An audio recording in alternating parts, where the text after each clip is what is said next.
এখন হ্যাং হয়ে যায় হ্যাং। আমাদের লেবুগুলো হচ্ছে মাকাল ফল।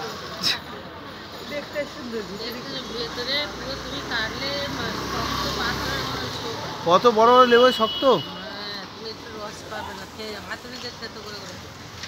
মানে শুকনো টাইপের খসখসে। এখানে মাজার আছে না, লেবু গাছের গোড়ায় গাড়ি আমার মাজার আছে।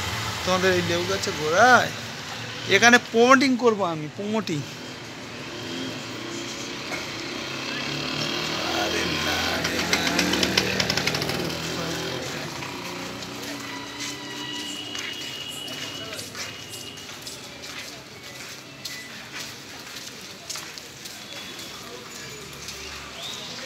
বলবে বেল